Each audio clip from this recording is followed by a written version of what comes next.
Everybody, welcome back to Brandon Cooks. Today we're going to do some breakfast. So I'm going to do a brown sugar crusted French toast as requested by my bestie Allison. This is a recipe that you can really use whatever French toast recipe you have. The magic is just doing a brown sugar crust at the end. I'm using a recipe from allrecipes.com called Fluffy French Toast. So let's just go ahead and get our base together here. In this vessel, I have a cup of milk. We're going to add to that a quarter cup of flour.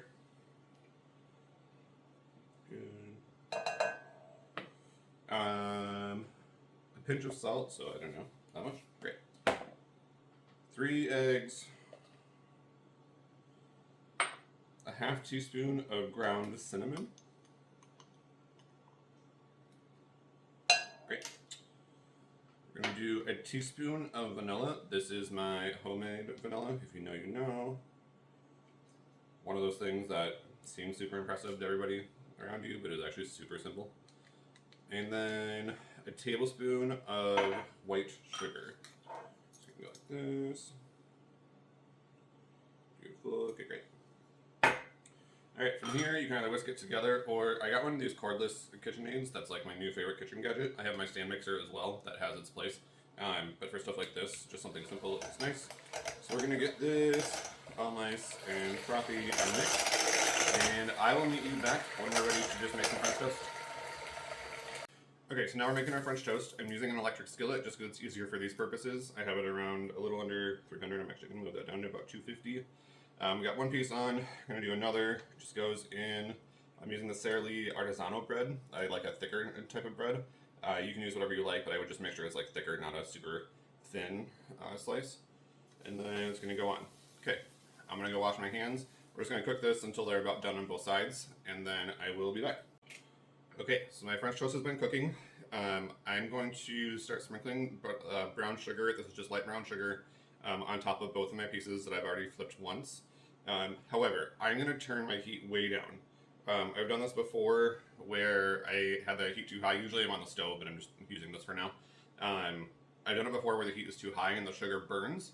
And it can go from toasted to burned really quickly. So low heat is best, and this is going to be a little bit of a slower process. So I'm just going to start by sprinkling over the top. It's not a thick layer. It's not...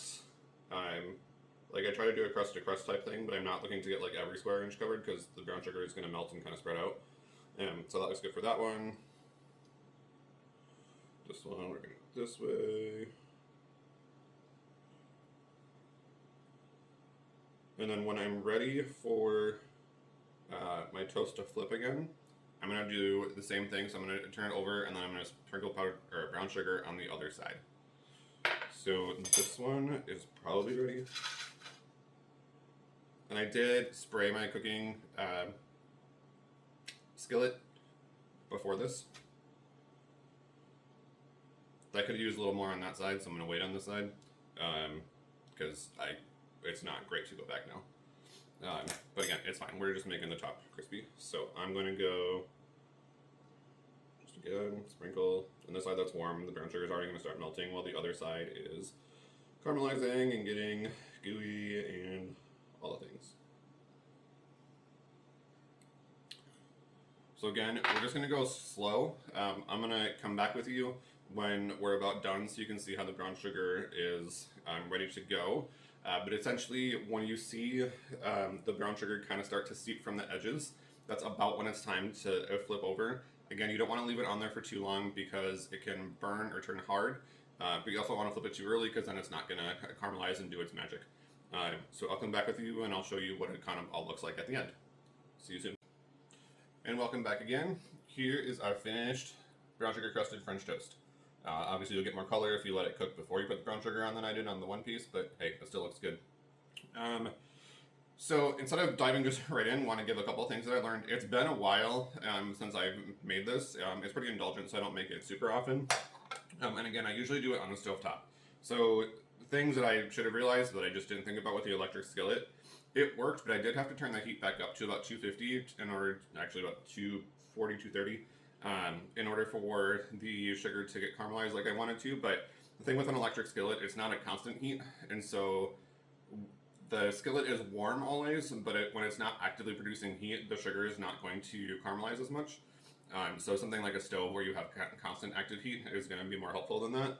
And then something that I was remembering, so when you're making this, if you're doing a large batch, I'm probably going to make more after this, but I just have the 2 pieces for now. Clean your spatula just with some hot water and the sugar will melt on it, but because you're scraping the sugar from it, it's going to, get kind of crusty like this. Same thing with whatever your cooking surface is. It's good to clean it kind of in between batches. With a skillet, if you're going to do it this way and just watch it carefully, you can do more batches all at once, but just something to keep in mind. So let's dive in because this looks and smells so good. Also, with melting sugar, when you flip it over, it's not going to be like crusted at that point. The sugar is still hardening because it was against a hot surface. So don't like touch your finger to it right away if you're trying to see if it's done or not, because that sugar is still caramelized and that can stick to your fingers and cause burns. So be careful. Give it a minute to sit and it'll kind of get crusty. But let's see if we can hear it. Yeah, I don't know if you can hear. But there's a little bit of a scrape sound that you can hear. That's what you want. So I got some maple syrup. There we go stuff, obviously. We got some whipped cream, which is lactose filled because my body hates me. And let's have a bite, shall we?